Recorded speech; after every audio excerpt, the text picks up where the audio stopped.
Kang mo fal sukumines be vitamin na sum. Karngin gup si fenna in nice india apashali. O bao tukun gum som na yen tia kal motom inflame in welum e aknas na yen kumatakyan. Inaksa fie akula. Arela emergency contact list lom aroy nash mo aknas nas ko onlo in nom suman. Nakarangin in jash mit mas in nom suman. Oro makuno minako ye aknas nas yen kuam in nas ain safe. Tanak manas matana in nom suman. Message saying e masin manyetlu Micronesian Resource Center at Choice Broadcasting. One of the country's largest cell telephone carriers suffering a massive technical glitch. T-Mobile customers around the country Monday reported having problems sending texts and making calls. The outage so bad, the company's president of technology tweeted that customers should use alternate forms of communications instead, like WhatsApp and iMessage. The company said it's working on the problem but wouldn't give many details. AT&T and Verizon say their networks are fine, but calls from their customers to T-Mobile customers could have problems because of T-Mobile's issues. Jill Nato, Fox News. President Trump says his rally this weekend in Tulsa, Oklahoma will go forward. At a cabinet room meeting on protecting seniors from financial scams and coronavirus, the president's team saying despite some hot spots, overall coronavirus cases and deaths continued to decline in the United States. And the president defended his decision to restart campaign rallies this Saturday in Tulsa, Oklahoma, despite calls from local health officials to delay it. Fox's John Roberts at the White House. Minnesota Congresswoman Ilhan Omar has announced the death of her father due to complications from the coronavirus. Omar said Noor Omar Mohammed died Monday. In a statement, the Congresswoman saying, "No words can describe what he meant to me." The baseball commissioner warning there may not be a season this year. MLB Commissioner Rob Manfred on ESPN. Unfortunately, I can't tell you that I'm 100% certain that's going to happen. The league and the MLB Players Association had stalled in talks over the length of this upcoming season, as well as prorated salaries for players. This with reports that Major League Baseball has threatened not to move forward with talks unless players back off claims MLB is not acting in good faith of an agreement set back in March regarding player pay. Matt Napolitano, Fox News. And I'm Jack Callahan. This is Fox News.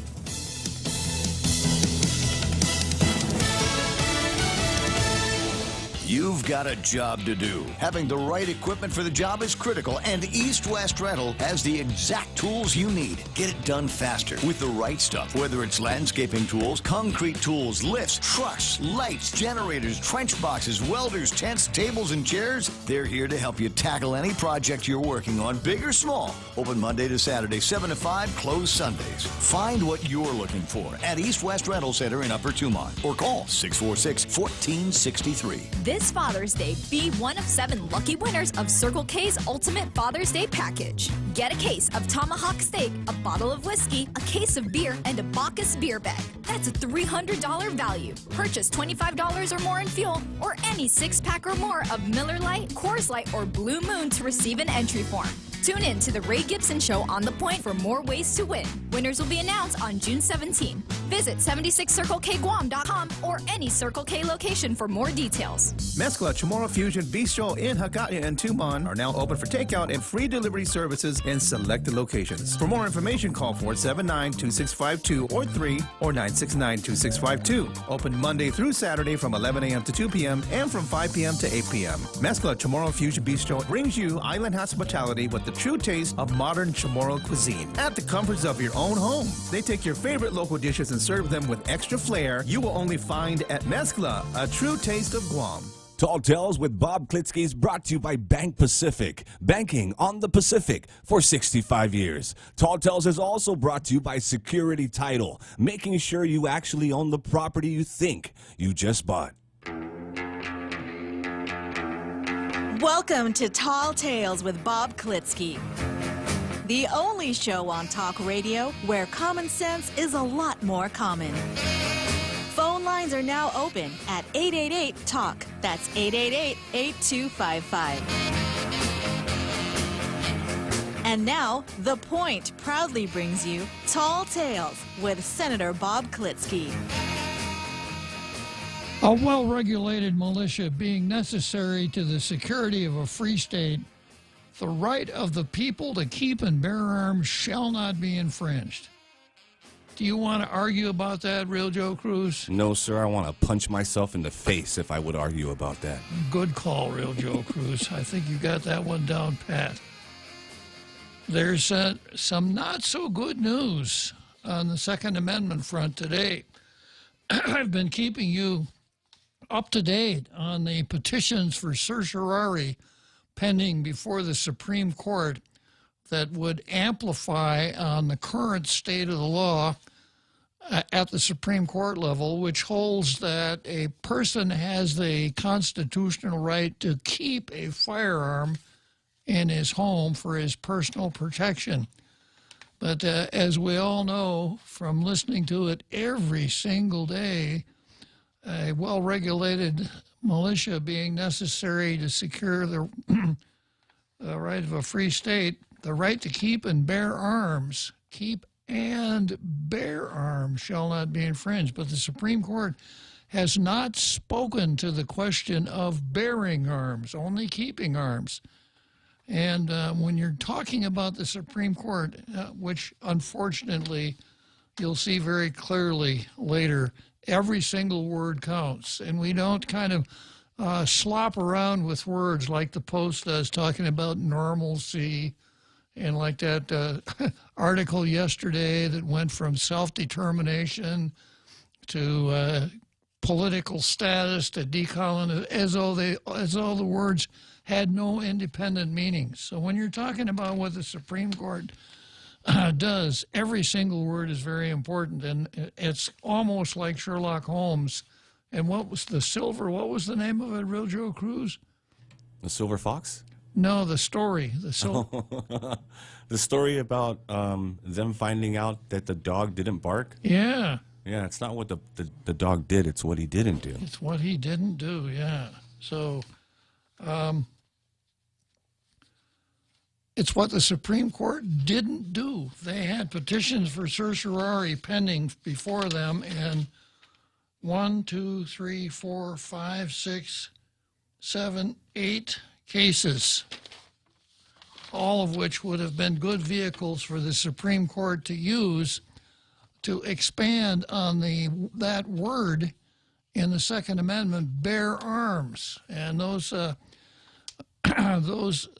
8 cases were there for a long, long time. What the Supreme Court does is when petitions for certiorari are submitted to the Supreme Court, there's a sorting process, and several of those petitions are brought before the Supreme Court for their Monday morning conferences. And they look through those petitions, and if 4 Supreme Court justices vote to grant the petition for certiorari, then that case is added to the Supreme Court's calendar. So they don't, they'll go through a list, and then sometimes they don't decide that they'll grant cert, but they don't deny cert either. So that particular petition then goes on what's called relist. And these 8 cases were on relist for weeks and weeks and weeks, and all of the pundits were saying, well, the Supreme Court's just waiting for a really good time, et cetera, et cetera. Well, that really good time came up yesterday, and the Supreme Court denied the petitions for certiorari. And I've got coverage here from Bearing Arms. The Supreme Court dealt a serious blow to the future of Second Amendment litigation Monday morning by rejecting nearly a dozen Second Amendment related cases that it had been considering in conference in recent weeks. Despite 4 justices announcing in the challenge to a New York City gun law that was mooted by the High Court that they wanted and were ready to hear one of the many Second Amendment cases pending before the court, today's orders take them all off the table. Now, going back to the New York City case, we spent a fair amount of time talking about that here on Tall Tales. You'll recall that Tall Tales had an extremely restrictive law. You could have a house permit that would allow you to have a firearm in your house, but you could only go from your house to one of 5 shooting ranges within the city of New York. You couldn't take it and show it to your brother-in-law in Poughkeepsie, or you couldn't go over to that neat shooting range in Hoboken, New Jersey. You could only carry it within the city of New York. And that was on that petition had been granted for that case, and the Supreme Court put it on its calendar when what happened? New York and the state of New York repealed their restrictive laws. So when the case actually came on for argument, the city of New York said, there's no case here. This case is moot. You must dismiss. And as a matter of law, turning to Article 3 of the United States Constitution, Article 3, Section 2 of the United States Constitution, the judicial power shall extend to all cases in law and equity arising under the Constitution, the laws of the United States, treaties, etc. So a case, in order for the, and then going on a little bit farther, to all cases of admiralty and maritime jurisdiction, to controversies to which the United States shall be a party, to controversies between two or more states, etc. So in order for the judiciary of the United States, including district courts, courts of appeal, including the Supreme Court, there must be a case or controversy. Unlike our screwy law here, the Supreme Court does not give advisory opinions. You can't write a note, oh, Chief Justice, this is Nancy over at the House, and we were wondering if we passed this law, if it would be okay with you guys. Would it be constitutional? Supreme Court won't answer that. It has to be a real case or controversy. So when the city and state of New York pulled that end run and repealed their laws which were being challenged, the case became moot, no decision. And as the article I'm reading here mentions, the four dissenters in the decision holding the case moot said, we're ready to grant cert on any one of these cases pending before us now. Okay, so,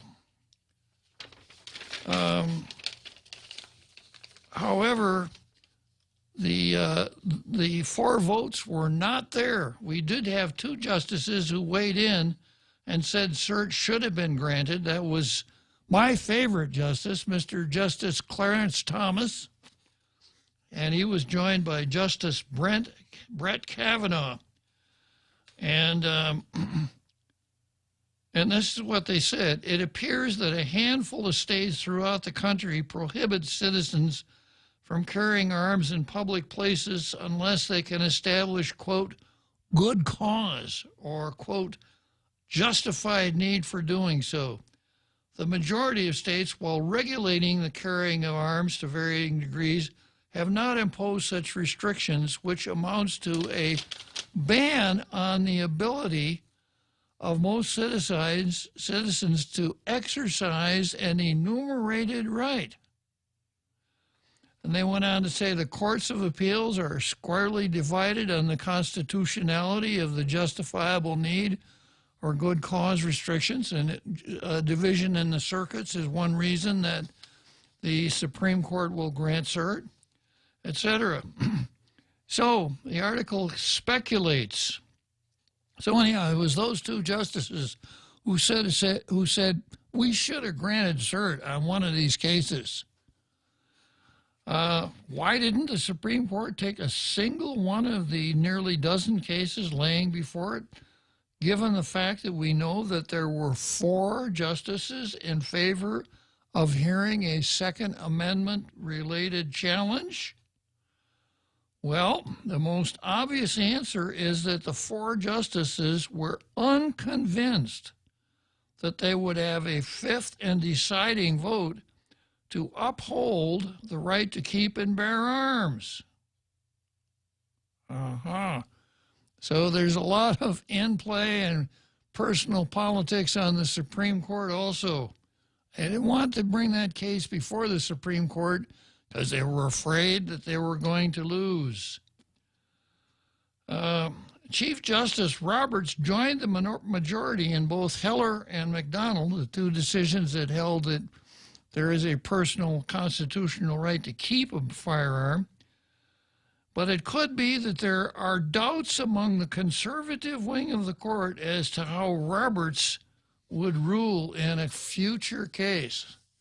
Roberts has turned out to be, have you ever had a reversible raincoat, Real Joe Cruz? Yes, sir, I have. Yeah. It looks like a regular jacket on the outside. It starts to rain, you turn it inside out, and it looks like a raincoat. Yes, sir. Yeah. Mr. Chief Justice Roberts has a robe like that.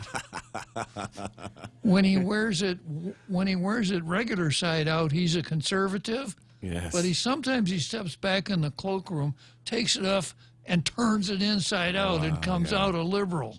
That's crazy, sir. Yeah, so you never know what he's going to do. The conservatives, they thought they had the Obamacare decision in the bag. And Roberts said, no, Commerce Clause doesn't reach that far. Sorry, folks. But it's a tax, so it's okay. So even though Roberts was with the conservatives on Heller and McDonald, they were wondering, what's he going to do on this one? We don't know. We can't trust the guy. Now, Roberts, if Supreme Courts would tell you that he is extremely concerned about the institutional image of the Supreme Court. He doesn't want people to think that there are liberal justices and conservative justices, Democrat justices and Republican justices. He doesn't want people to worry who the appointing justice was. But you never see a case reported in the paper that the paper doesn't say Mr. Justice so-and-so, a George Bush appointee or whatever, right? So that's may be the reason that the four who were in favor of granting cert didn't grant cert.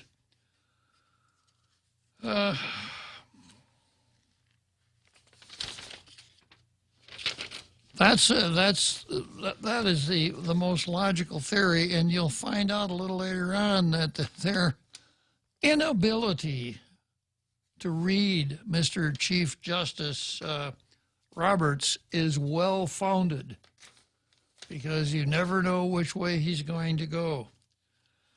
And here's an alternative theory. It may also be that while justices like Thomas, Alito, Gorsuch, and Kavanaugh all agree that a Second Amendment-related case needs to be heard, the four simply couldn't agree on which case or cases should get the nod from the court.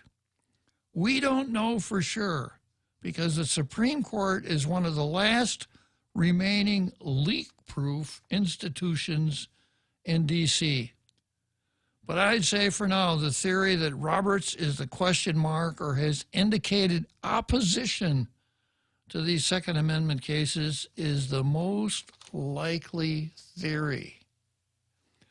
We'll have much more on today's decision and what it means for the future of the Second Amendment coming up in Bearing Arms. And of course, I will keep you up to date on these decisions. But as it is right now, big disappointment for Second Amendment buffs, because the reason that the New Yorkers started wetting their pants when the Supreme Court granted cert was they were afraid that they would grant cert and take the law much farther than the petition for cert even urged. A decision saying something, the farthest you could go, anybody who can legally own a firearm can take it any damn place he wants to. And they were very much afraid of that. And, of course, I've explained in more than one case here on Tall Tales that gun control and abortion are two dog whistles as far as American politics are concerned. When you hear the word abortion, if you are a conservative, you got to sit up straight and say, no matter what's going on, well, I don't like abortion. I'm against it. Yeah, so if you don't know if you're for or against abortion, to quote the Bard of Delaware, you ain't no conservative.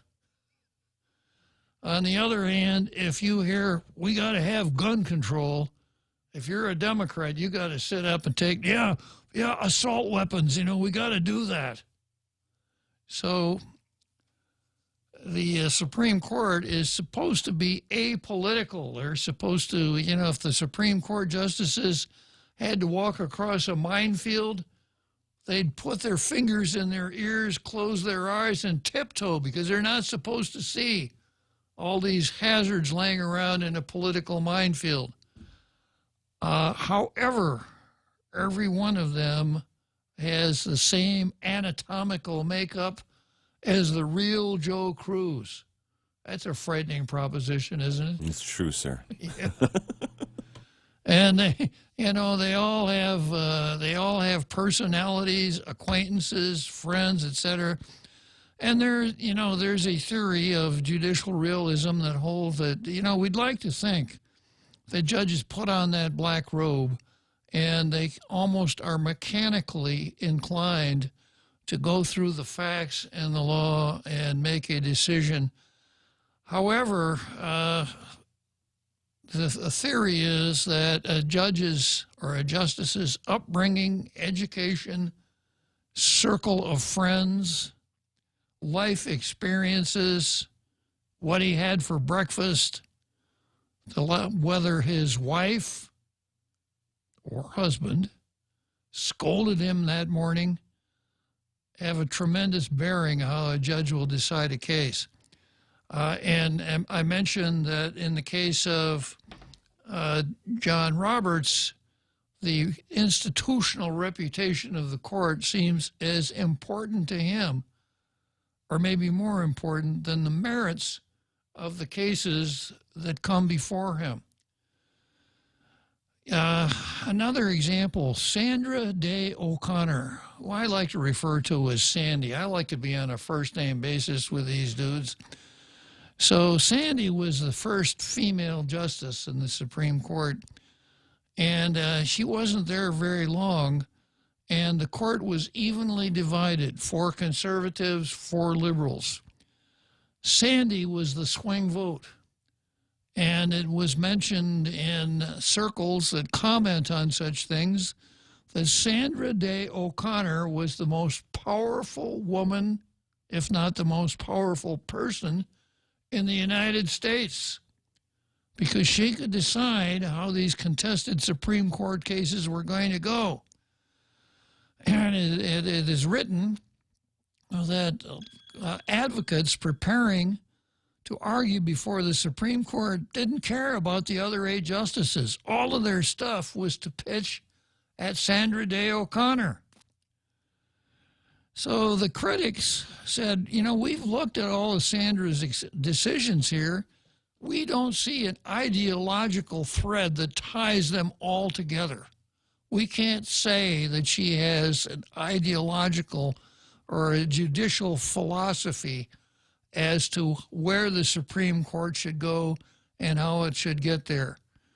So the opinion was the only thing Sandra cares about is to be the swing vote and to continually be the most powerful person or the most powerful woman in the United States. So that gives you kind of some insight what we're dealing with here. So as it is, right now, we're going to have states like New York.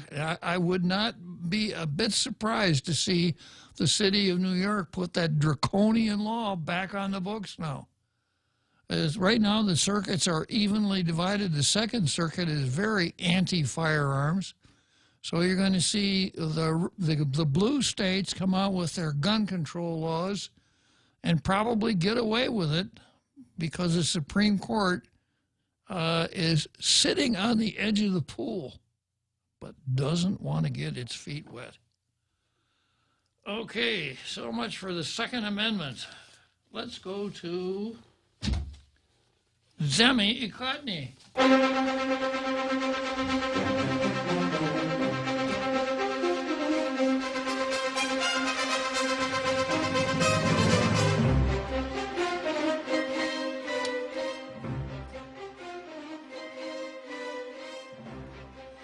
As Gomer Pyle, PFC, United States Marine Corps, was heard to say, surprise, surprise, there is actually an editorial in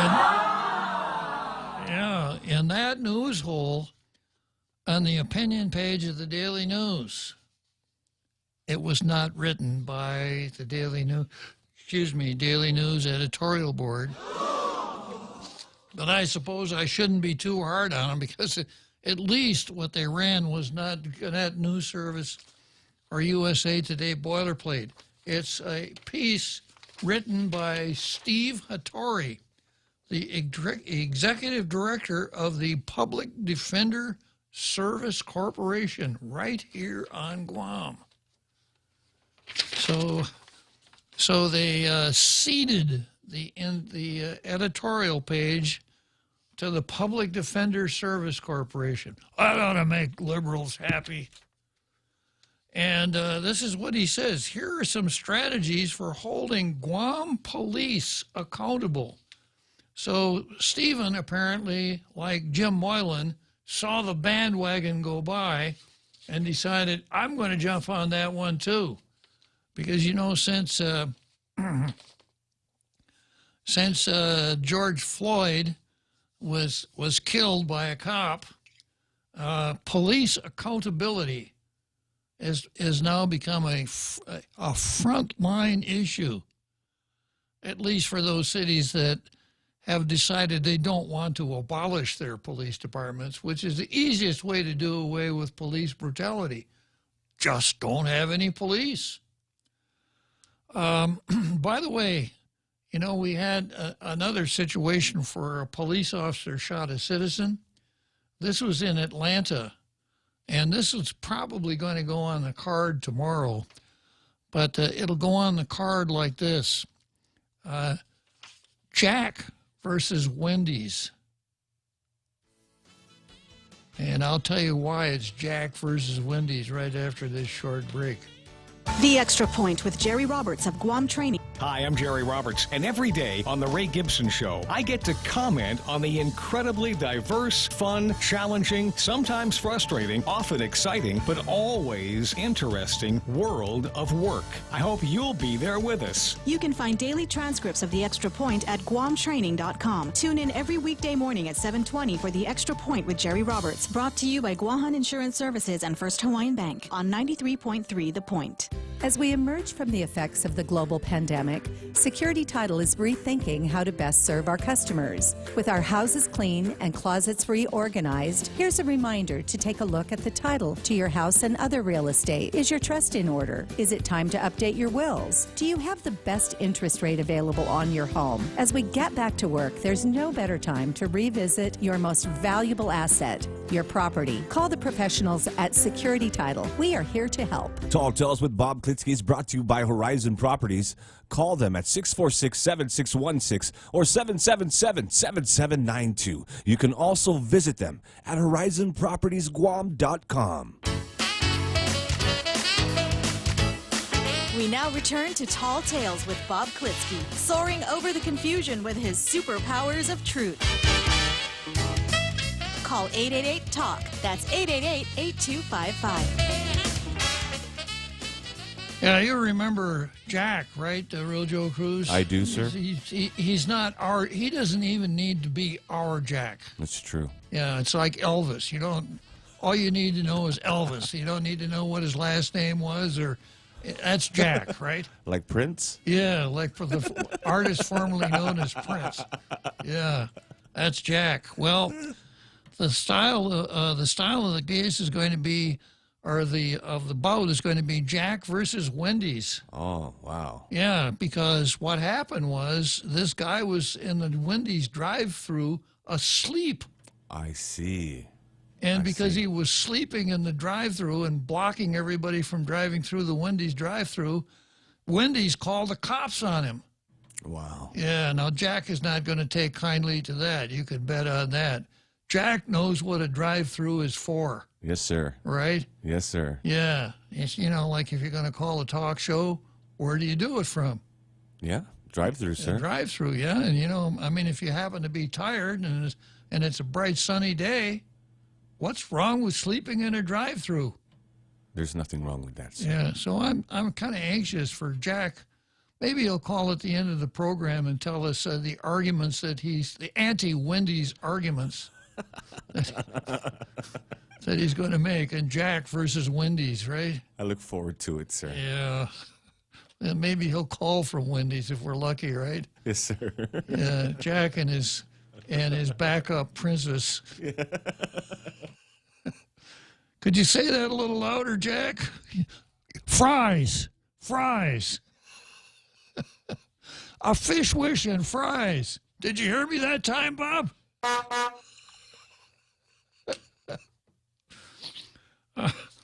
Okay. Here we go. So this is the guest view. Here are some strategies for holding Guam police accountable.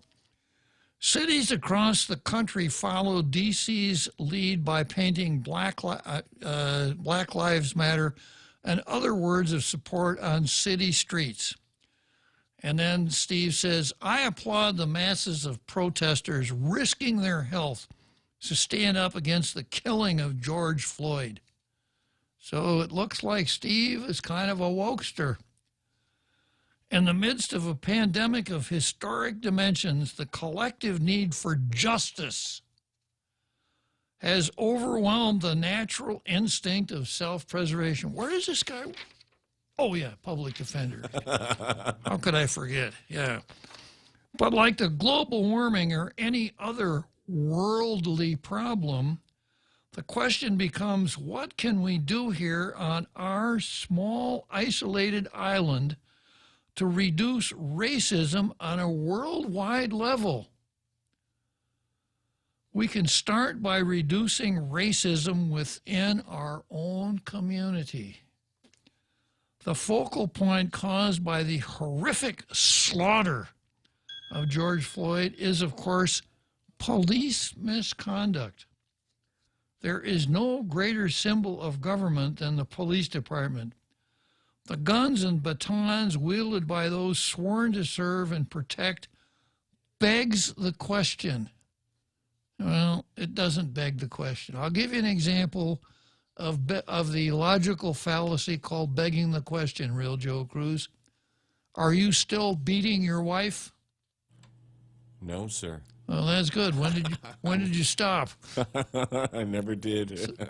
That is begging the question. In order to answer the question, you have to assume a fact that has not been proven. And, of course, there's no right answer to the question, are you still beating your wife? No, I'm not. Oh, good. I'm glad you stopped. Oh, I see what you're saying. Yeah. So Steve says, the guns and batons wielded by those sworn to serve and protect begs the question. And then this is the question, who do they serve and who do they protect? Well, I see what he's saying here. Protesting without solutions, while cathartic, never really fixes the problem. It can, however, light the fire needed for reform. Now, that sounds like something I'd say when I'm talking about these riots, because the George Floyd riots certainly lit the fire, didn't they? Yeah.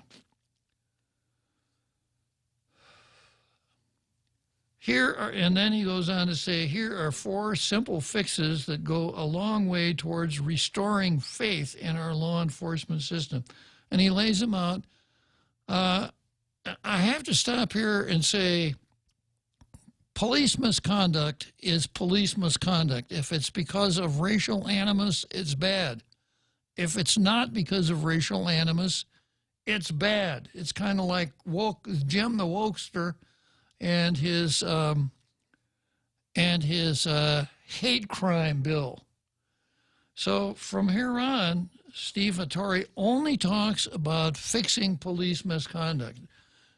So the whole preface about race and Black Lives Matter, et cetera, really doesn't tie in very tightly to what he says. But let's go through what he says. He says, number one, Congress must identify Guam as a person capable of being sued under 42 U.S.C. 1983. Local law can be passed to waive sovereign immunity, but as Guam is a creation of Congress, perhaps a federal law waiving such is more appropriate. Right now, law enforcement officers can only be sued individually. Well, even if, well, I mean, that's the way it always goes. Law enforcement officers are sued individually. If sovereign immunity is waived, then government can be held financially responsible for misconduct. There is no incentive by the department to ensure proper training if the department cannot be held accountable. Well, here's what Steve is trying to say. 42 United States Constitution provides civil liability to an official acting under color of state law who deprives a person of his civil rights. That's a 1983 action. Okay, so then we get into the question, well, what is a person? And a case called Monell versus Department of Social Services held that subordinate subdivisions of states can be persons for civil rights purposes. A city can be a person for 1983 liability. A village can be. A municipal corporation like a school district can be liable. But a state is not a person.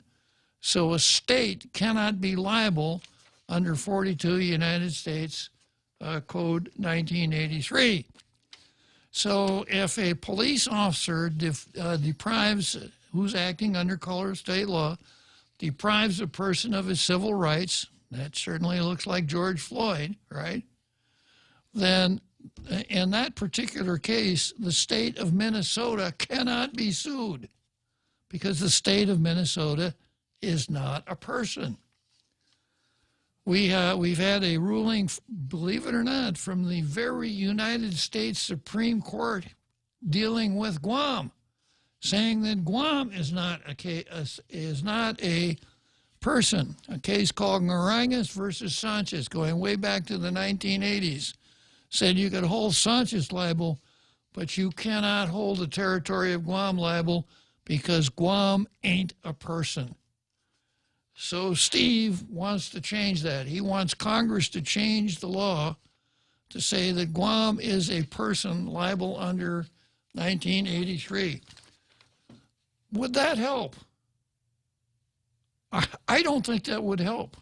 I don't think that police officers, the way it is now, if a police officer deprives you of your civil rights while he's acting under color of state law, you can sue him and you can recover a judgment from him.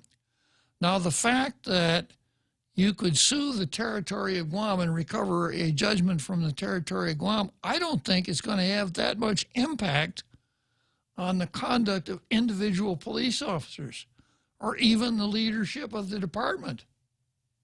Because, they're going to think, yeah, well, if it doesn't work right, it's going to cost money, but it ain't going to cost me money. It's going to come out of the Treasury. So, Stephen, perhaps a way to proceed would be if there's a 1983 suit and you're really looking for accountability, you sue not only the police officer, but the chief of police also, and bring a suit, bring a claim of deliberate indifference, that he is deliberately indifferent to constitutional rights of the people he's trying to police. But number one, Steve, no, that's not going to work. Making Guam a person for 1983 liability. Number two, the Guam Community Police Review Commission must be impaneled. The legislature had the foresight and wisdom to enact this law back in 1999. It was reestablished in 2010. 10 years later, it is now defunct, in need of impaneling. The Review Commission is tasked with the duty of investigating allegations of misconduct by the police department. The law details a procedure for investigating and recommending appropriate discipline. Sustained complaints are then referred to the chief for action. Accountability is the key to gaining public trust. Currently, there is no accountability. An interesting idea, I haven't looked at that police commission legislation to determine its instruction. And then, of course, if it is a viable commission or an effective, possibly effective commission, the old saying is people are politics.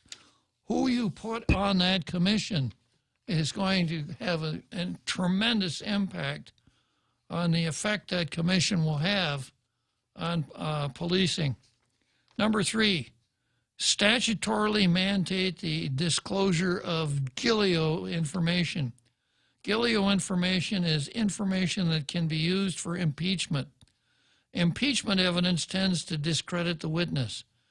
Disciplinary records should be available for impeachment at trial. In other words, if a citizen sues a police officer for police misconduct, the citizen should be able to, through the discovery process, to see that police officer's internal affairs records, which apparently at this time cannot be done.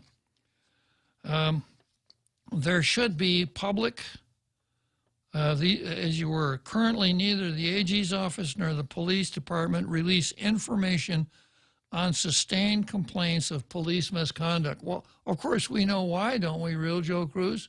Why, sir? Because it's a personnel matter? It's a personnel matter. Of course. Yeah.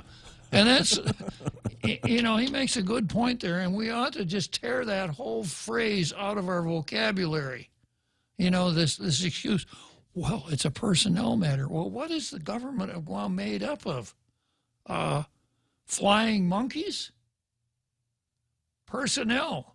So the only way we're going to be able to hold the government accountable is to know which one of these people who works for the government of Guam is committing misconduct. The police officer who was driving a duty vehicle at midnight got into a serious car accident and was drunk and was kept on the payroll for years. And as far as I know, is still on the payroll. Well, we got 90 days. Public should have had that information in its hands at the time it happened. Currently, there is no disincentive to engage in impeachable offenses. If bad cops are disciplined and their disciplinary records are used against them at trial, it won't be long until those officers are assigned desk duty or forced to leave the force. Forced to leave the force.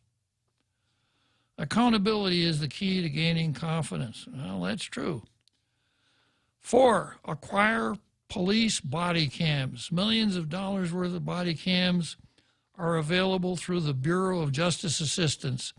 Over $73 million worth of body cams were provided various states and territories. Puerto Rico received over $300,000 worth of body cams for their police department and correctional facility. Body cams protect officers, preserve evidence, while also providing accountability. GPD, DOC need to be given the resources necessary to apply for such grants. Well, I agree with that 100%. Cops should have those body cams. And then he goes on, yes, I am a public defender. It's my job to get these slimy criminals off. Yeah, I'm going to back up on that. Public defender, the defense bar is the absolute essential element of our criminal justice system. If we don't have defense lawyers, we can't convict criminals. because under our Constitution, everybody accused of a relatively serious crime is entitled to counsel.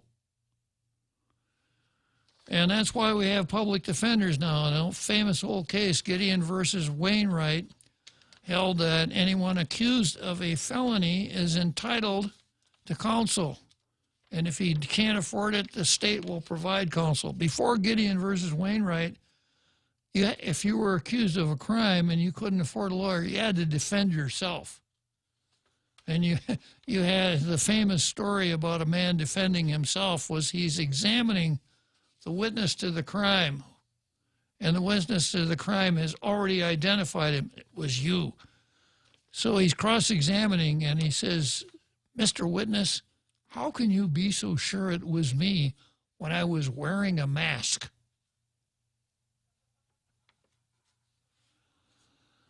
Of course, yeah, but of course I've explained, why we're all running around with masks now, right, Real Joe Cruz? Yes, sir. It's because of the armed robbers' lobbying efforts. The armed robbers don't ever want us to stop wearing masks because it provides them cover. Yeah, he is a public defender. He says, "However, I am a son of Guam," as though that cures the problem of being a public defender. "I have seen firsthand how bad cops spoil the barrel. Turning a blind eye to abuse and misconduct is almost as bad as a sin as committing the abuse and misconduct. These 4 simple fixes will hold police officers accountable." Let's take a short break here, and I'll come back to Jimmy Kudney. Horizon Properties can empathize with individual property owners during this trying time. The last thing you should worry about is collecting rent or sending a repairman to your property. With their web-hosted property management system, Horizon can reach out to tenants, vendors, and owners alike and maintain the current prohibition requirements. Let Horizon Properties take care of it all. Help flatten the curve by remaining safe at home. Call 646-7616 or 777-7792 or visit horizonpropertiesguam.com. Horizon Properties, always there for you. As we stand up to coronavirus by standing back with social distancing, Bank Pacific reminds you that you can come to the bank without going to the bank. Use many of our other delivery platforms like online banking at bankpacific.com, accessing cash at our ATMs, shopping with our debit cards. For businesses, we have secure cash and check drop windows, and we are employing a new smarter mobile app with remote deposit capture in the next few weeks. We're all in this together, and together we will win. Bank Pacific. Brothers but branches, we place roots. Member FDIC. Tall Tales with Bob Klitzkie is brought to you by Mezcla Chamorro Fusion Bistro. They are now open in Nagatya and Tumon and ready for your dine-in experience. Necessary precautions and safety protocols were assessed in order to maintain a clean and sanitized area for you and your family while dining in. Join Mezcla Nagatya and Tumon locations for a true taste of Guam.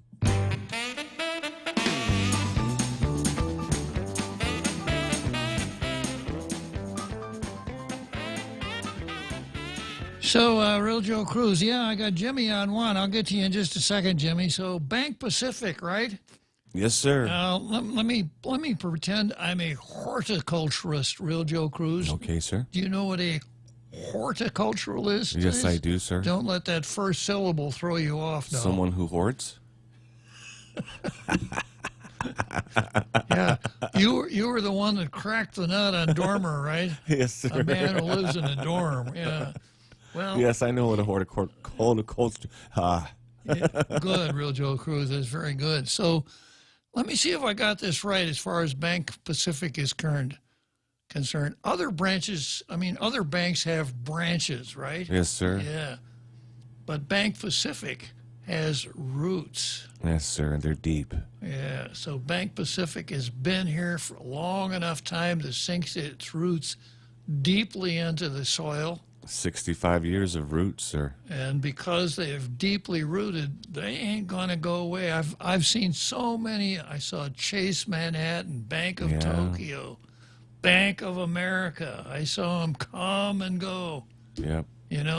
Not Bank Pacific. So that's right, sir. It's Bank Pacific is a special bank, And I want to just mention, in addition to all of the other good things going for them, they just renewed their sponsorship of Tall Tales. Sweet. Yeah, so can we give Bank Pacific a round of applause? Of course, sir.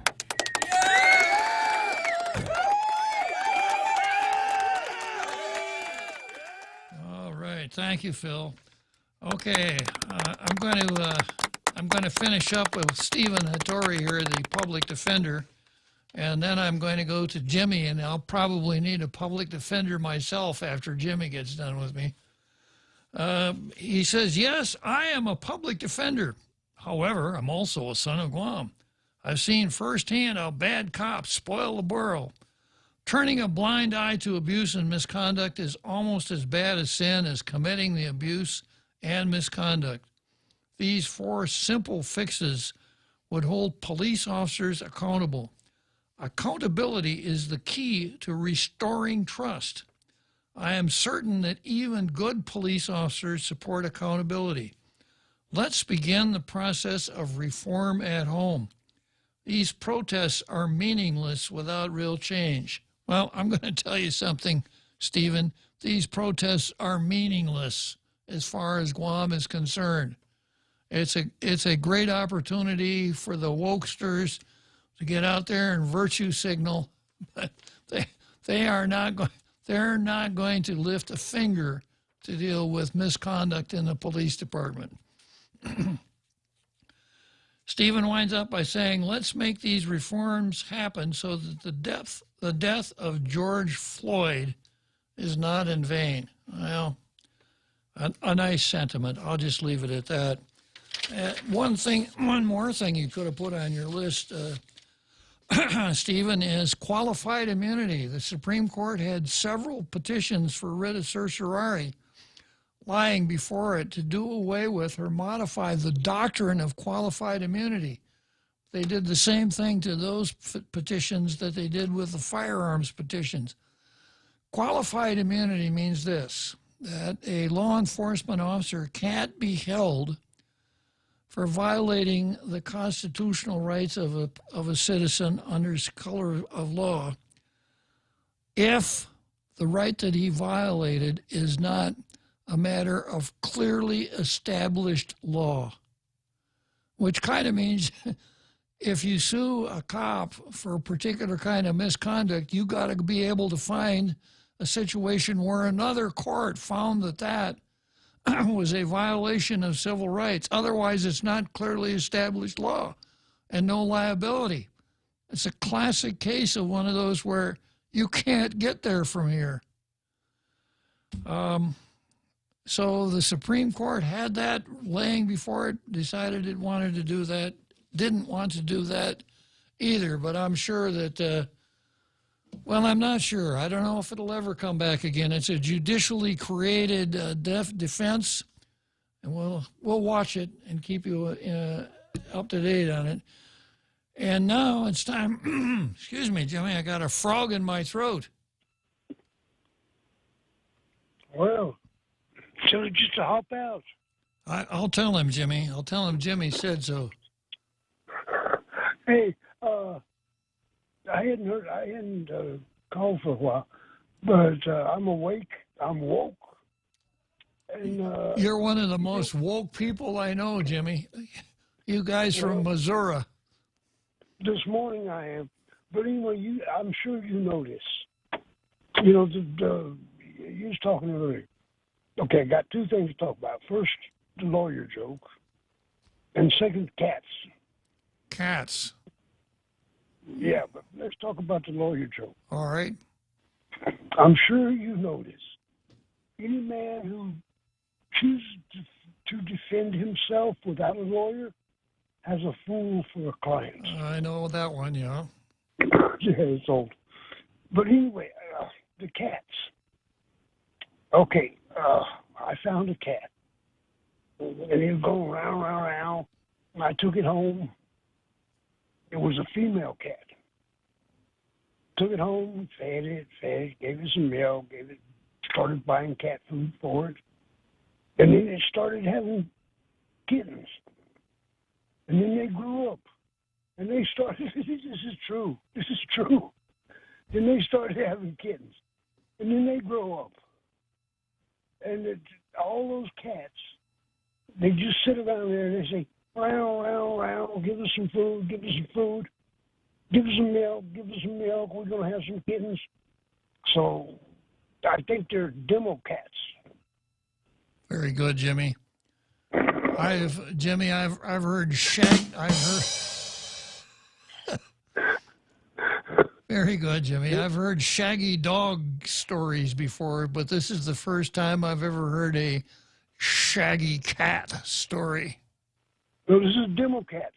Demo cats, yeah. They just sit around and eat. Yeah. I got it, Jimmy. You know how to tell when your cat's got insomnia? I give up, Jimmy. It only sleeps 14 hours a day.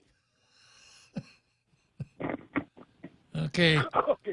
I got a really good cure for insomnia, though, Jimmy. If you're ever stricken with insomnia, just get yourself a good night's sleep, and you'll be fine.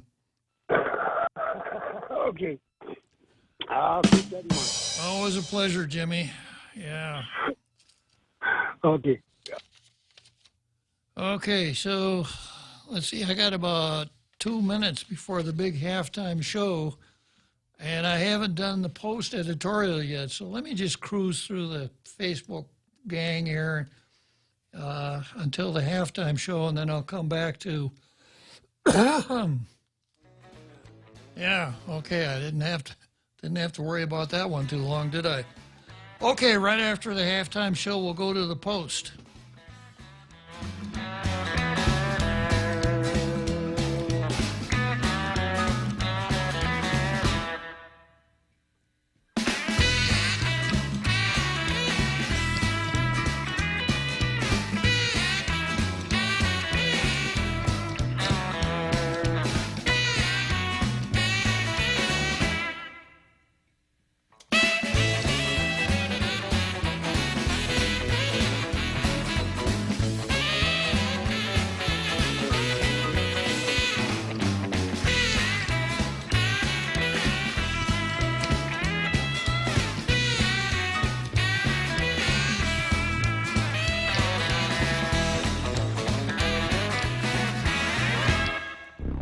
The Point is KUSG, Hagåtña, Guam, 93.3 FM and 104.3 HD3. A police reform push. I'm Jack Callahan, Fox News. President Trump will today issue an executive order on police reform, calling for uniform standards on the use of force and hoping to mesh with some of the congressional proposals. We can get it done, and we'll get it done, and certainly we can add on to what we do by the work that's being done in the House and in the Senate. If we think it's appropriate, maybe they can get something passed and maybe they can't, but we will get it passed. Fox's Kevin Cork. Democrats have proposed a federal ban on chokeholds, mandating the nationwide use of body cameras, limiting qualified immunity doctrine, shielding police officers from lawsuits, and they're hoping to establish a national database that would disclose the names of officers who have a pattern of abuse. Atlanta's Mayor Keisha Lance Bottoms issuing orders that police in her city must comply with Georgia state regulations on the use of deadly force. It is clear that we do not have another day, another minute, another hour to waste. Mayor called Friday night's shooting death of Rayshard Brooks after a struggle with police officers murder. The prosecutor is expected to announce tomorrow what charges, if any, will be brought against the officer who fired the fatal shots. Protesters in Albuquerque, New Mexico, trying to yank down a statue of a Spanish conquistador outside a museum, clashed with civil guards on Monday evening. Shots rang out. One man shot, critical but stable. 4 people arrested. 3 New York City police officers recovering after they say they were poisoned on their dinner break Monday evening. The 3 believe someone at a Shake Shack put bleach in their drinks, which they didn't discover until they had drank some. The police union in New York is calling it an attack on police. Asian stock markets closing Tuesday higher. Dow futures are ahead by more than 400 points after an up day on Wall Street Monday. America is listening to Fox News. Horizon Horizon Properties can empathize with individual property owners during this trying time. The last thing you should worry about is collecting rent or sending a repairman to your property. With their web-hosted property management system, Horizon can reach out to tenants, vendors, and owners alike and maintain the current prohibition requirements. Let Horizon Properties take care of it all. Help flatten the curve by remaining safe at home. Call 646-7616 or 777-7792 or visit HorizonPropertiesGuam.com. Horizon Properties, always there for you.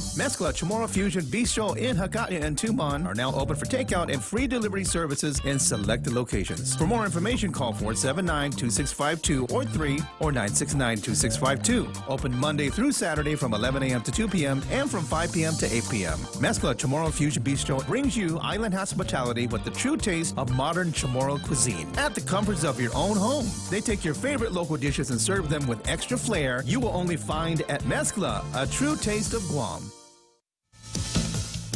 The Supreme Court delivering a big victory for the LGBTQ community on Monday. The Supreme Court ruling in a 6-3 vote that a key provision of the landmark Civil Rights Act of 1964, known as Title VII, that bars job discrimination because of race, color, national origin, and religion, also protects gay, lesbian, and transgender people. The president reacting in the cabinet room. They've ruled. I've read the decision, and some people were surprised, but they've ruled, and we live with their decision. That's what it's all about. We live with the decision of the Supreme Court. Justice Samuel Alito in a dissent, joined by Justices Thomas and Kavanaugh, writing, "There is only one word for what the court has done today: legislation." In Washington, John Decker, Fox News. The U.S. Food and Drug Administration has, for the first time, approved a video game for treating attention deficit hyperactivity disorder in children. Nevada's Governor Steve Sisolak says current limits on businesses and gatherings will remain in place while health officials evaluate whether the state's uptick in coronavirus cases is cause for concern. A group of tourists sent home from Hawaii for violating quarantine orders. Aloha means goodbye and good riddance for a group of tourists arrested on suspicion of violating Hawaii's coronavirus quarantine. Kendra Carter says she and 20 fellow travelers from the group Carbon Nation have agreed to pack up after residents harassed them at their vacation house and sent death threats online. Carter says the group didn't realize the 14-day quarantine for all people arriving in the state would be strictly enforced, and they let the excitement of being in Hawaii cloud their judgment by stopping at a beach park instead of going straight to their rental home. Carter describes the group as misunderstood, but they got the message loud and clear: don't let the ocean hit you on the way out. Steve Rappaport, Fox News. And I'm Jack Callahan. This is Fox News. This Father's Day, be one of 7 lucky winners of Circle K's Ultimate Father's Day Package. Get a case of tomahawk steak, a bottle of whiskey, a case of beer, and a Bacchus beer bag. That's a $300 value. Purchase $25 or more in fuel, or any 6-pack or more of Miller Lite, Coors Light, or Blue Moon to receive an entry form. Tune in to The Ray Gibson Show on The Point for more ways to win. Winners will be announced on June 17. Visit 76CircleKGuam.com or any Circle K location for more details. Hofidi, this is Kayla from APL Guam. Here at APL, our expertise and extensive network can help you grow your business and reach out to more markets. As a responsible carrier, APL is also committed to a sustainable future, whether it's protecting the environment or investing our efforts in giving back to the community. Our dedicated team in Guam and the U.S. mainland are here to support you. Call 588-4651 or visit apl.com. Everyone has a busy schedule these days, and sometimes we forget to schedule our routine dental checkup and cleaning. Don't neglect your dental health. Schedule one today with Dr. Robert Yang and his Smile Team, conveniently located at the East West Business Center on Marine Drive, Upper Tumon. Call us today at 647-8702 or 3. Again, that's 647-8702 or 647-8703. We make smiles happen. Tall Tales with Bob Klitzkie is brought to you by Bank Pacific, banking on the Pacific for 65 years.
So here we are back from that big halftime show, and it looked like Jimmy hung around the stands for the whole show, and he wants to speak into the megaphone again. Go ahead, Jimmy.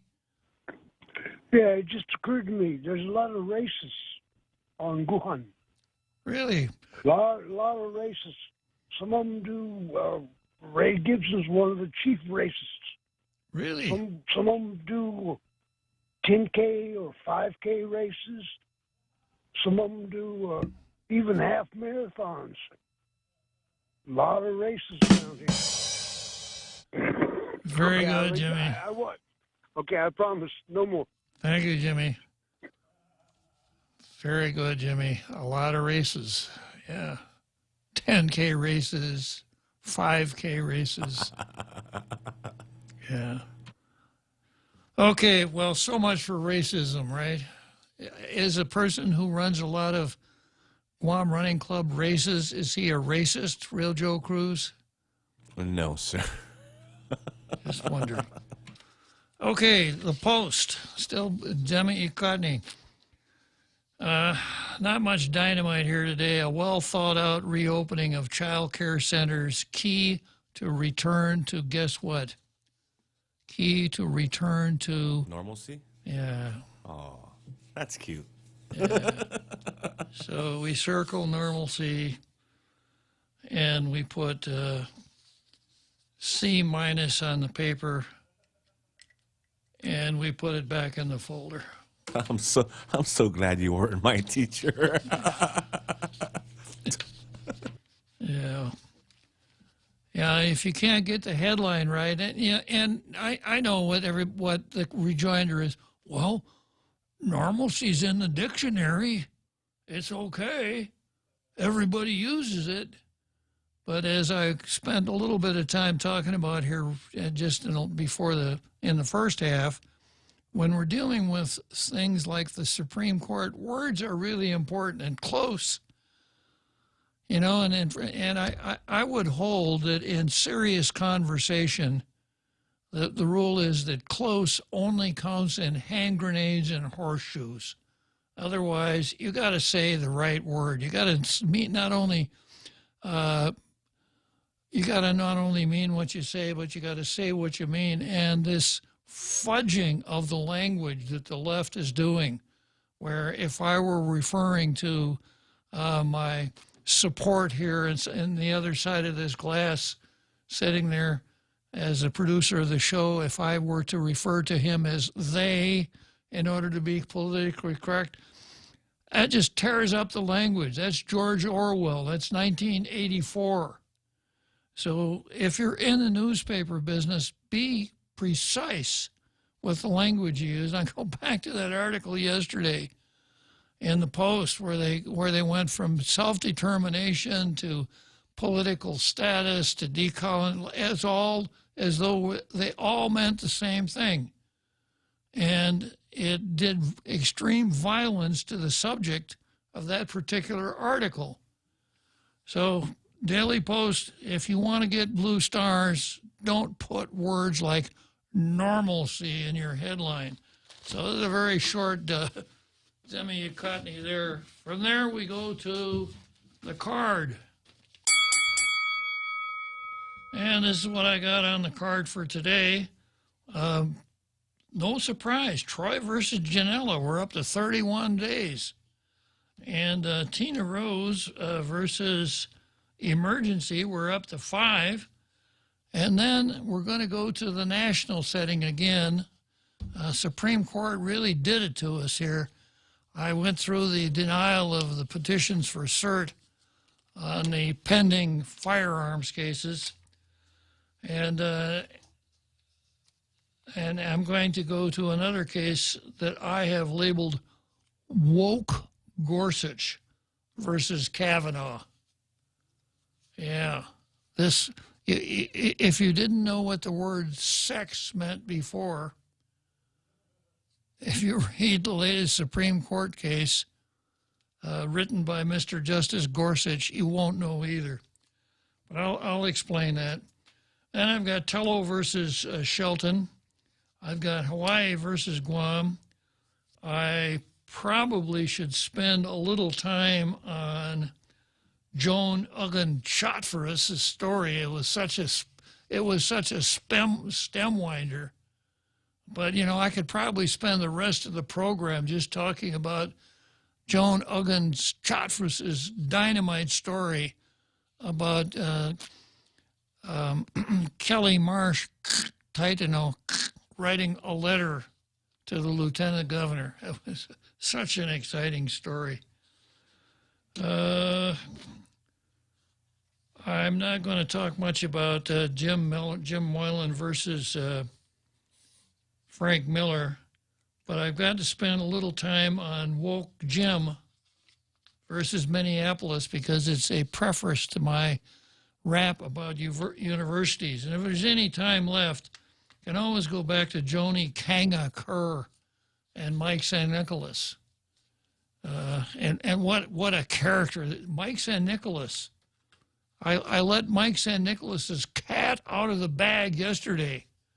Joni Kanga Kerr and the Finogi Guam group were really down on Michael San Nicolas because all 15 senators and the governor have all said they support the Chamorro vote.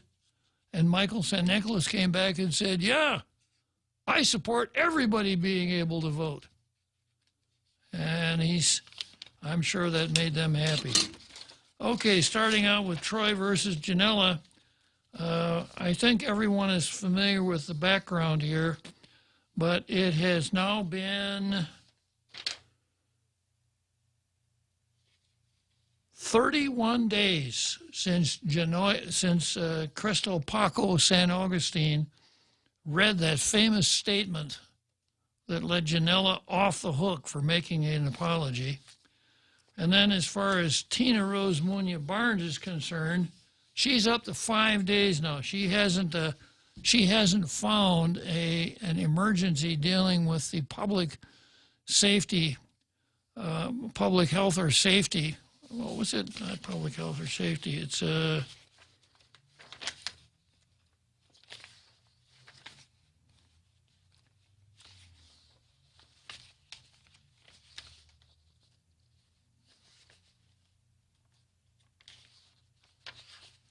where is it here? Yeah. She hasn't found any emergency conditions involving danger to public health or safety. Now, she can find those things when they exist. Because you'll remember when on May 20, when she had 3 bills to pay double pay to government employees, she called the legislature into special session, into emergency session. And she said, I'm waiving the public hearing requirements on these 3 bills because there's a danger to the public health or safety. That's when the countdown began. And then the countdown got up pretty high, but then we had to restart it because she did it again. She did it again on Amanda Shelton's Bill 367. So twice she has exercised that power that she possesses. And, you know, I'd almost prefer her to exercise it in an arbitrary and capricious fashion instead of the way she's doing it. She's just being very sloppy. If there's a bill she wants to have heard, like one that she's a sponsor of, she does that certificate. And, of course, here on Tall Tales is a proponent of transparency in government. And one of the better forms of transparency is public hearings, holding public hearings on bills before the legislature deals with them. But Tina Rose has pretty much said,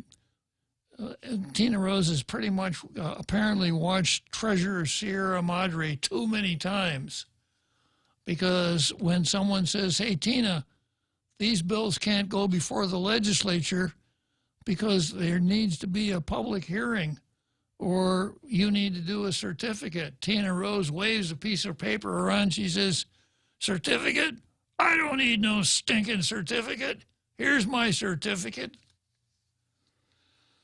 Okay, first item on the card is Woke Gorsuch versus Kavanaugh. And this is the case that holds that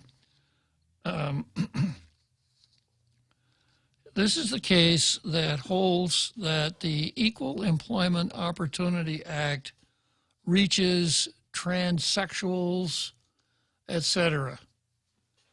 And this is not a constitutional case. This is just a statutory interpretation case, a statutory construction case. And I have to tell you that I'm so disappointed with Mr. Justice Gorsuch. And I'll tell you why. As one who spent a lot of time observing the Supreme Court, I am as concerned with the way the Supreme Court reaches its decisions as I am with the decisions being reached. And I know that's not the way an awful lot of people think about it. A lot of people think, well, if I like the holding in the Supreme Court case, oh, it's a good case. As a classic example, Bush versus Gore. You know, you remember the 2000 election, a lot of people said, you know, George Bush didn't beat Al Gore. He didn't have a majority of the votes. And my rejoinder is, he did too have a majority of the votes. He got 5, and Gore only got 4. You'll remember that rather than let the regular mechanics for contested elections deal with that matter, the Supreme Court jumped in to an area that it had never been before and found, based on an equal protection violation, that the count had to stop, in effect, giving the election to George Bush. Well, I was and am a Republican. I was glad that Bush won, so I certainly liked the result, but I hated the way the result was reached. Because what it shed a lot of light on is something that I say from time to time. Our Supreme Court is the uppermost house of our Congress. They not only interpret the law, they make the law. And if they have to amend the Constitution to get the right result, they can even do that. I've used this example so many times. In Griswold versus Connecticut, they were able to find a right of privacy in the Bill of Rights, even though no one else, after extensive searches, was ever able to find a Bill of Rights, as you were a right of privacy in the Bill of Rights. And from that astounding finding, we went all the way to the what's the name of that case that holds that Herman can marry Henry, that it would be a denial of due process for a state to not issue a marriage license to Herman and Henry so that they could get married. That's all because the Supreme Court found this right of privacy somewhere in the Bill of Rights. And they said, well, it's in the penumbra of the Bill of Rights, kind of like in the shadows of the Bill of Rights. So I'm very concerned with how the Supreme Court reaches the decisions it reaches. And I have confessed to some hypocrisy right here on Tall Tales, because I think Mr. Justice Antonin Scalia really screwed up on District of Columbia versus Heller. Heller versus District of Columbia.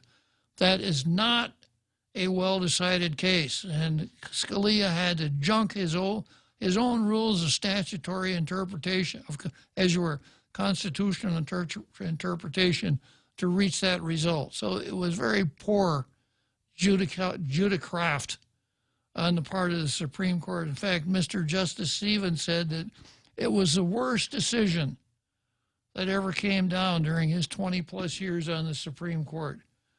So I really didn't like the way the decision was reached. On the other hand, I do like the result. I do like the idea that a person can keep a firearm in his house, and I think a person ought to be able to bear a firearm outside his house, even though I don't like the way Scalia wrote that decision. So here I am with Mr. Justice Gorsuch, and I'll tell you this, I don't like, my own approach to things is this. A person is born as either a male or a female. If he is a male, he has an X and a Y chromosome in his genome. If he's a female, they have double X. That never changes. It can't be changed. In addition to that, boys and girls have different plumbing. And the plumbing is there when the child is born. If a child is born a boy, he will be a male all the rest of his life. Now, he may feel like acting like a girl. He may want to dress like a girl. He may even want to act like a girl. And if he does, okay, fine. But that doesn't make him a girl. Same way with boys. But because of the wokesters, because of the advent of cultural Marxism, we are now, there's a tremendous social pressure to pressure us into this fiction, into pretending that someone who is born a male can later on in life become a female. And we're all supposed, oh yeah, that's right, we got to go along with it. And, you know, if in order to do that, that person needs special medical care, surgery, hormone treatment, etc., then health care is a right. So they have a right to that, right? That's what we're supposed to pretend. I don't pretend that. Now, what I'm saying here is going to cause the wokester, if there's one out there, to say, that's hate speech. You know, to come along and tell the biological truth about something is now branded hate speech. So that's where I start out. Now, there may have been a way to statutorily construe the Title VII language to come up with the result that Gorsuch reaches. I don't think so, but obviously I haven't spent a whole lot of time with the language trying to figure out what it would be. But that's not what Gorsuch did. And I've got a pretty good workup from a blog called Scottish Blog. It's not liberal, it's not conservative, it's pretty down the middle. Gorsuch began by explaining that the Supreme Court generally interprets a law by looking at how the public would have understood the law when it was passed. That makes a lot of sense, doesn't it, real Joe Cruz? It does, sir. Yeah, because that's the only thing the public can weigh in on, what they understand when it's passed. What the public would have understood when understood the law when it was passed, the ordinary public meaning of the law. Here he reasoned the word, quote, sex means either male or female. Okay. Under the plain terms of Title VII, then, an employer violates Title VII when it intentionally fires an individual based in part on sex. That's what the statute says. Now, what this is aimed at is things like, well, Mary, you know, we pay John $4,000 a month to do this job. John's got a family to feed, etc. You're a single woman, so we're only going to pay you $3,000. And it's also, Title VII also reaches things like, you know, Mary, you're only making $2,000 a month, but, you know, if you'd be a little bit more friendly outside of working hours, you could probably get a raise. So that's what the statute was aimed at. Discrimination based on sex, or at least in part on sex. Okay, so an employer violates Title VII when it intentionally fires an individual employee based in part on sex, even if other factors beside the plaintiff's sex contributed to the decision, and even if the employer treated women as a group the same when compared to men as a group. All that matters, Gorsuch stressed, is whether, now here's the kicker, all that matters, Gorsuch stressed, is whether changing the employee's sex would have yielded a different choice by the employer. I'm going to repeat that section. All that matters, Gorsuch stressed, is whether changing the employee's sex would have yielded a different choice by the employer. So there it goes. The whole question. He just made it up. He just extracted it from a gross part of his anatomy, plain speaking. All that matters, Gorsuch stressed, is whether changing the employee's sex would have yielded a different choice by the employer. So all this stuff about biology and everything, Mr. Justice Gaslight, he has now gaslighted us in a Supreme Court decision by telling us, oh yeah, you can change your sex. So obviously I wasn't crazy about the result, but when I read this language and find out how he got there, that tells me that no statute is immune from this kind of fictional treatment. Now, we don't like that, so we'll come along and we'll make something up that we know is impossible, or that we ought to know is impossible, and by making this impossible creation, we will reach the, as lawyers say, the ratio decidendi that we desire. I'm not done raving about this. I'm going to come back after the seventh inning stretch.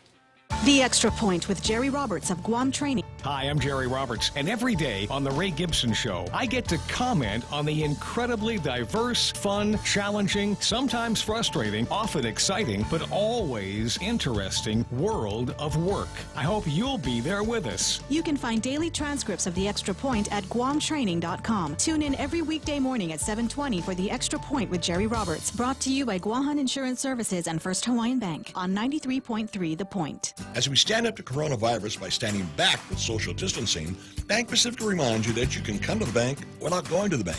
Use many of our other delivery platforms like online banking at bankpacific.com, accessing cash at our ATMs, shopping with our debit cards. For businesses, we have secure cash and check drop windows, and we are employing a new smarter mobile app with remote deposit capture in the next few weeks. We're all in this together, and together we will win.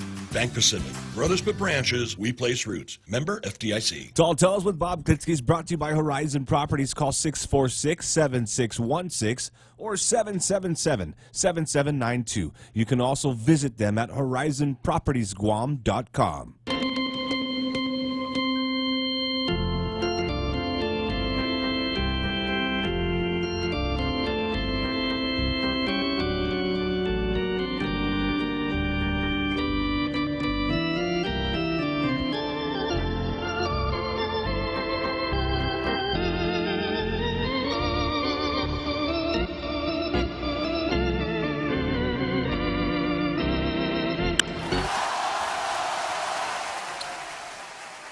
So here we are, seventh inning stretch, Wrigley Field, Chicago, Illinois. I was going to make a head call, but since Mr. Justice Gorsuch has weighed in on the matter of sex, I wouldn't know where to go.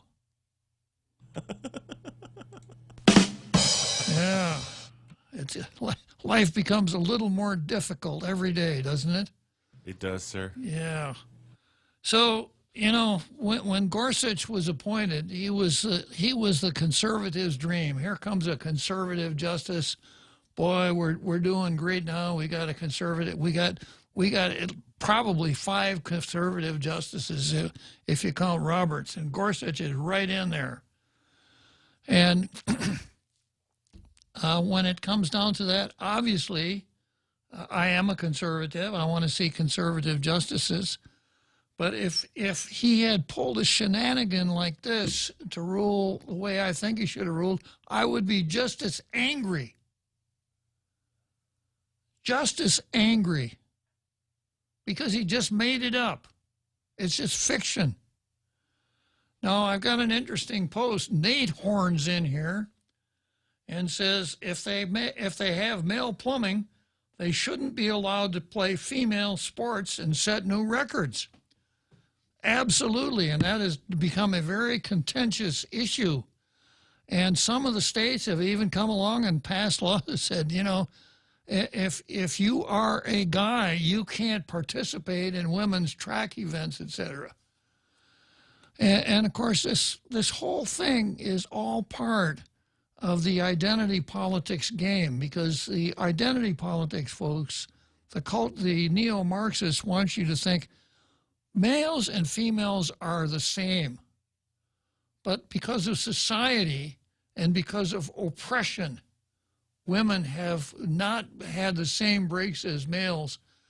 Other than that, they're the same. They're, you know, not only physically, you know, you could go either way, but there's no difference in thought processes or anything else. So if someone who was born with male plumbing all of a sudden decides that he wants to let his inner female come out when he tries out for the track team, that's fine. And if you're against that, you're a hater. That's the neo-Marxist way of thinking. Now, I had a really good article, but I can't find it, that compared some results. And there was a really good sprinter a few years back whose name was on the tip of my tongue. Flojo, Florence Griffith. Flojo, who was a tremendous, set all kinds of records, just a tremendous sprinter. And she set a lot of records that are routinely broken by kids in high school who run the same race. Because boys can run faster than girls. It's just a fact of life. And that's because the Supreme Court hasn't gotten around to changing it yet. But Nate Horn, because of this ruling that I have right now, you can expect a lot of litigation on that point, because the United States Supreme Court has decided that a person can change their, and I use that word advisedly, sex. All that matters, Gorsuch stretched, as you were stressed, is whether changing the employee's sex would have yielded a different choice by the employer. So there you have the United States Supreme Court saying that a person can change his sex. Then he goes on to explain a little further. As an example, Gorsuch offered the case of an employer with 2 employees who are both attracted to men and are, for all intents and purposes, identical. But one is male and one is female. For all intents and purposes, they're identical, but one is male and one is female.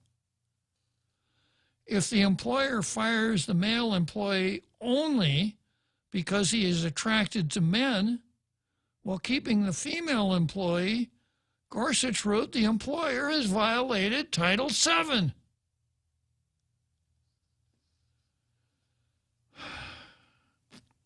All that matters, Gorsuch stressed, is whether changing the employee's sex would have yielded a different choice by the employer. So that's pretty much it. That's pretty much the end of that whole aspect of human existence, that a person can change his sex, because Mr. Justice Gorsuch has recognized that, has recognized that in this case. What a revolting development that is. All right. So I've got Tello versus Shelton here. This is in a story that ran in the Post. Senators okay $10 million aid health insurance choice and a health insurance choice. And this goes to a cash release distribution program managed to win unanimous support among lawmakers Monday, while a measure that intends to create choice in health insurance for government employees and retirees managed to gain just enough votes to gain legislative approval. So let's start out with the health insurance matter.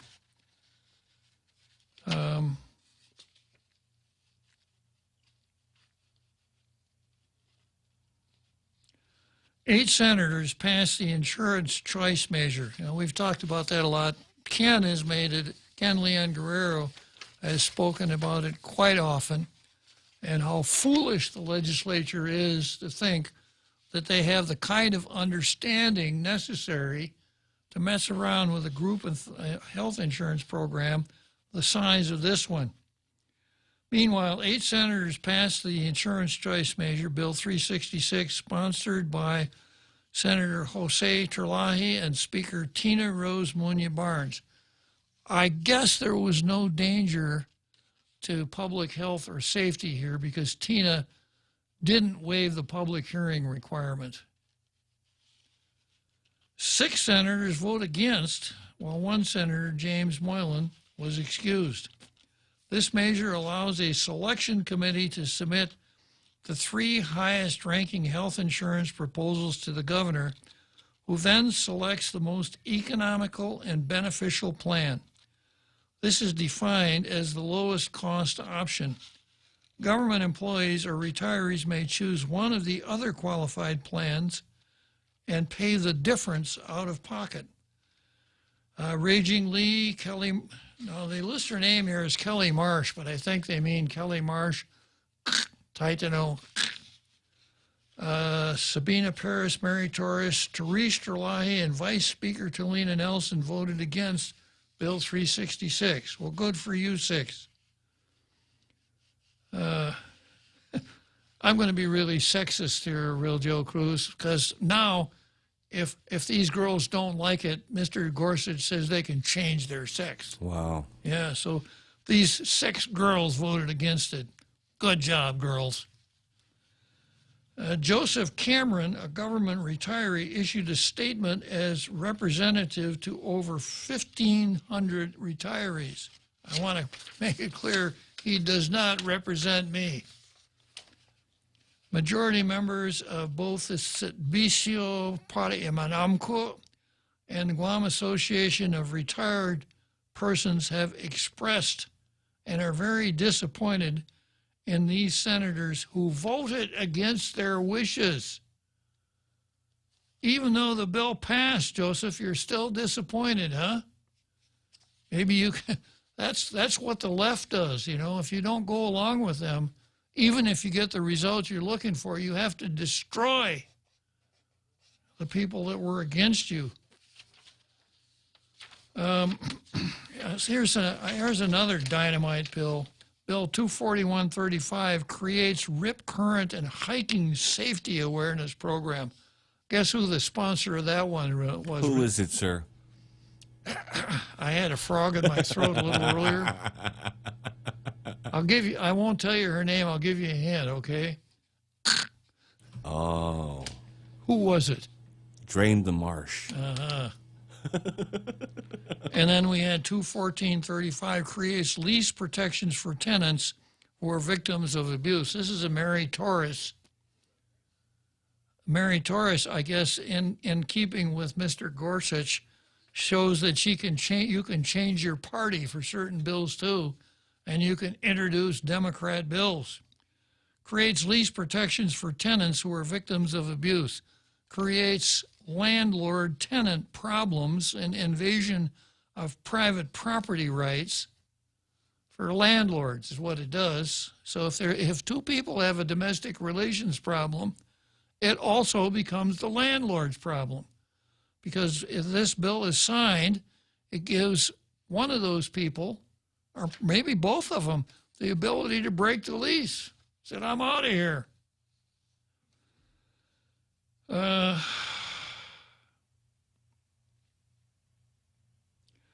Here's one that is really necessary. Bill 16235 terminates the parent-child relationship of a person who is found by clear and convincing evidence to have committed criminal sexual conduct against another person resulting in the conception of a child.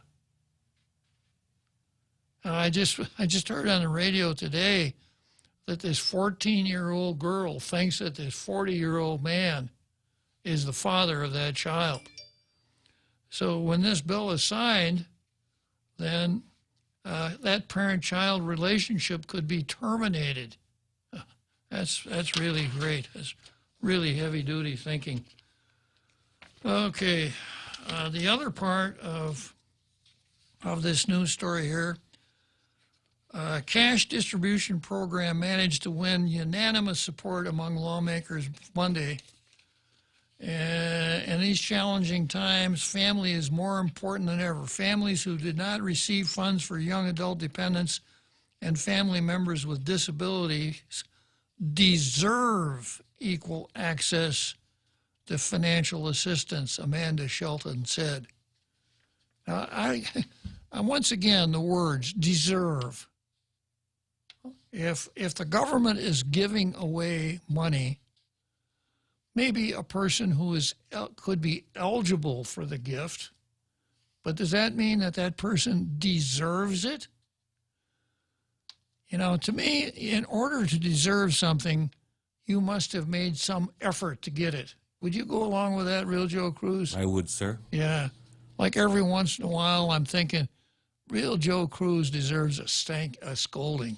Yes, sir. Yeah. I do, actually. Yeah. Yeah. Maybe that's not a very good example. You're right, sir. Yeah. But that's what Amanda Shelton said. The bill promises $500 for each eligible family member. Individuals, a qualifying child, individuals are ineligible if their adjusted gross income exceeds 150 on a joint return, 112, 75, in the case of a taxpayer not described by definitions of a qualifying child relationship under the bill. The governor is authorized to transfer up to $10 million for the program from various sources, including CARES Act funding. GovGuam financial officials were unable to say how much money was available in the general fund or in special revenue funds during discussions last week, according to Senator Tello Teitigui. Now we're going to get to the part where I put this on the card as Tello versus Shelton. There was some talk about $3 million in the rainy day fund, but that was... But she was unsure where the money came from. While she ultimately supported Bill 367, Teitigui said political games are being played at the people's expense. Teitigui had initially introduced an amendment that included the use of federal CARES Act money, but failed because of that provision. However, Shelton later successfully introduced an amendment that added CARES Act funding. Here's a quote from Teitigui. What changed? Not a damn thing changed. Pretty strong language.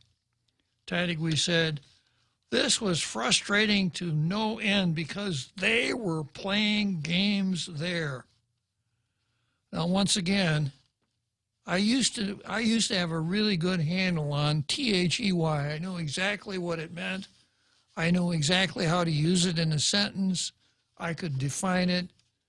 But I don't know what they means anymore. Do you, Real Joe Cruz? No, sir, I don't. Yeah. So Teitigui said this was frustrating to no end because they were playing games. Is the they Amanda Shelton? Could be.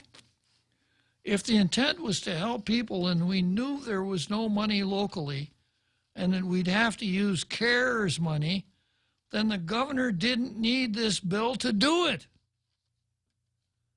The governor has stated she does not need legislative authority to spend CARES Act funding. Tall Tales has ruled that that is the law. A case called Wong versus Kamina. If it's federal money with no restrictions on it and no necessity for local appropriation, then the legislature cannot appropriate it. Titagui goes on to say, if this was going to be done, it should have been done 2 days ago and not waited for the legislature to pass a bill that the governor doesn't need to help the people of Guam, Titagui said. So these kinds of spats have been brewing for a while, which really surprised me because I didn't think we would ever have that kind of thing. You know, right after the election for a couple of months, all we ever talked about was, you know, we have a majority females in the legislature. Yeah. 10 of 15 are females. Yes, sir. Oh, that's going to be so wonderful. There won't be any more, you know, it's pretty sexist in itself. Yeah. You know, they won't be fighting, you know, they're women. They'll get along with one another. Well, here we go now.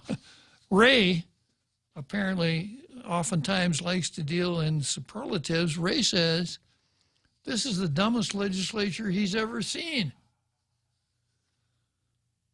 2/3 of them are females, the dumbest legislature he's ever seen. Well, how does that saying goes? Correlation does not prove causation. Okay, next on the card we've got Hawaii versus Guam. This is an article that appeared in the Daily News.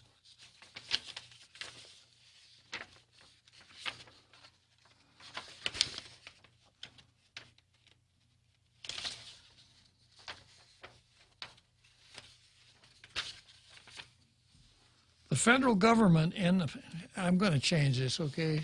It's the national government. Okay, we're almost at the home stretch here. Let's hang on for a minute.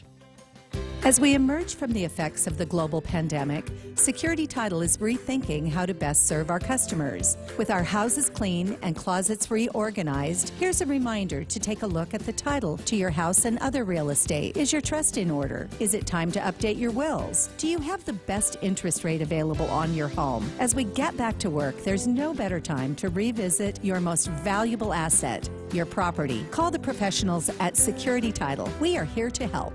Business Jojo purer kacita ang tatak ap kaiten yusek. Kacela nane itaitawan che kosantikan. Saig miyawani ang coronavirus sa suma which kacay kupur kalangan o proposla itaitawan kosantikan katuwang kumuisang mechikan impeach wano pero kumui oter takseli nan wasan way pakonkan udan be ang sukarus. Kacay pachowan itawan kosantikan te kosonet karos mes kosantisang at chay son kawitkan. Kacay anane uya chay puka puen koti to besengin coronavirus. Kom agar silu ang mangichik te kawitkan. Karwach kotong komuy sang Micronesian Research Center, one-stop shop o stations of choice broadcasting sa wasang U.S. Department of Interior, Office of Insular Affairs.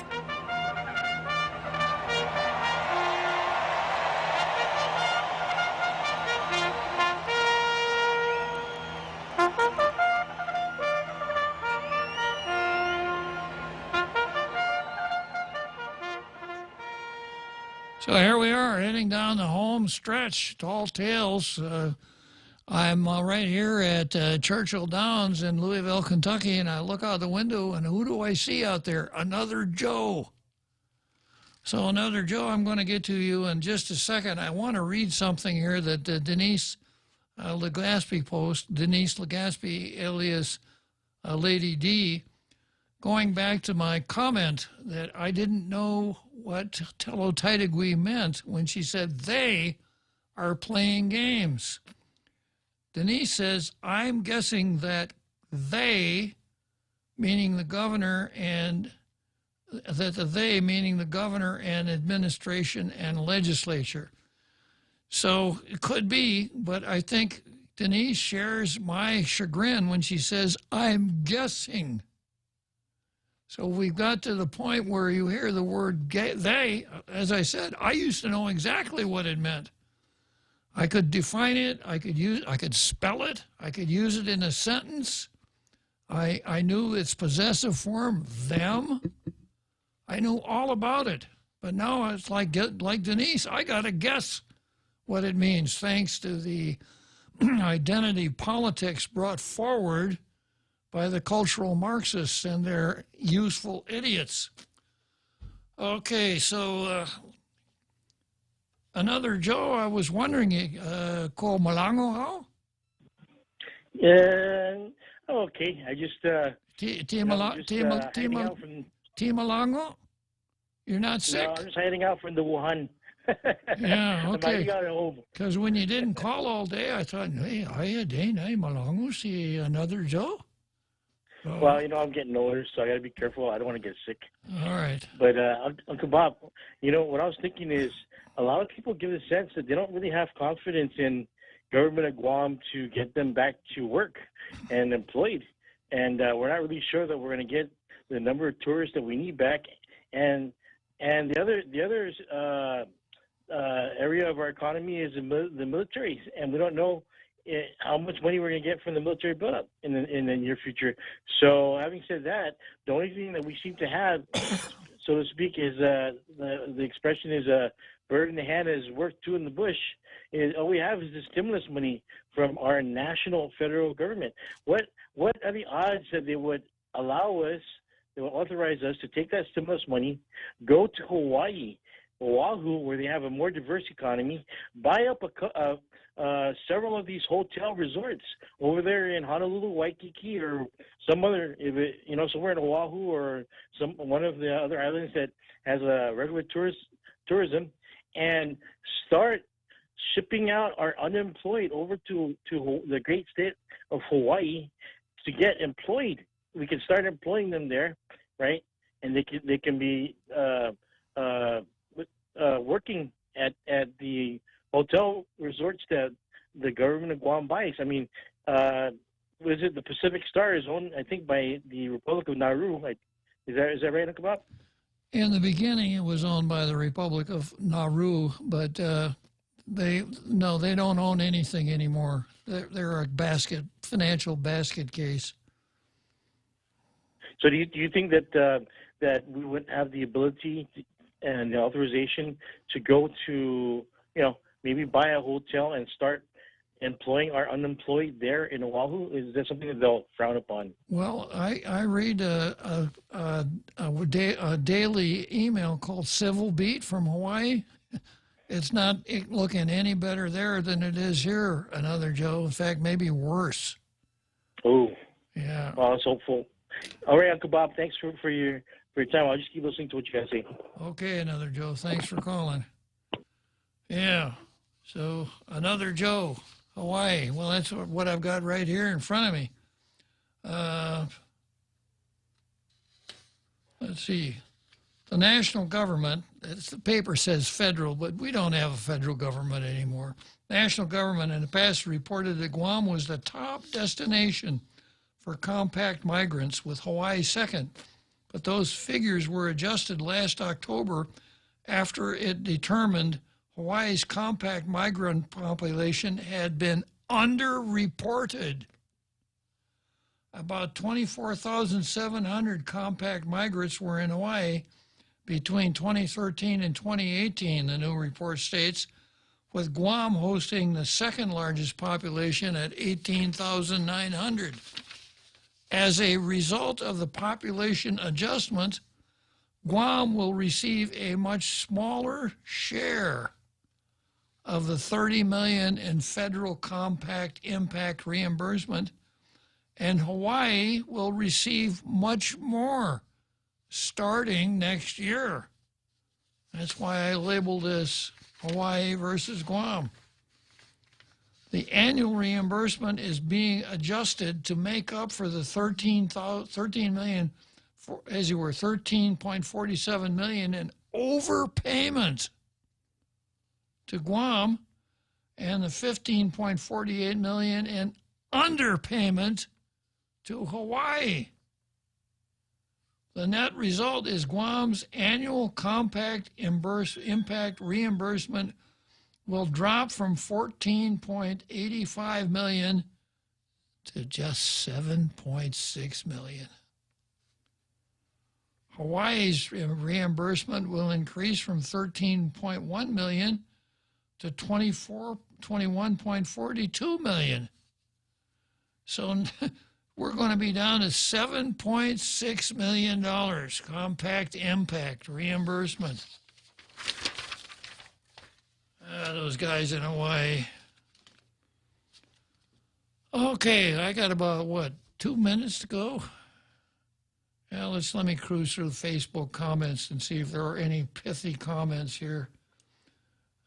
Who we got this morning? We've got Walter Gray Jr., who beat Janice Wong. That doesn't happen very often. And Johnny Rosario, half a day, Uncle Bob. Half a day to you, Johnny. And Nate Horn has a penetrating question, Real Joe Cruz. Yes, sir. Nate horns in and says, "Is it Friday yet?" Maybe he's just trying to make us feel bad. He knows how much we hate Fridays, right? That's true. Okay, well, there we go. At the end of another perfect day here on Tall Tales.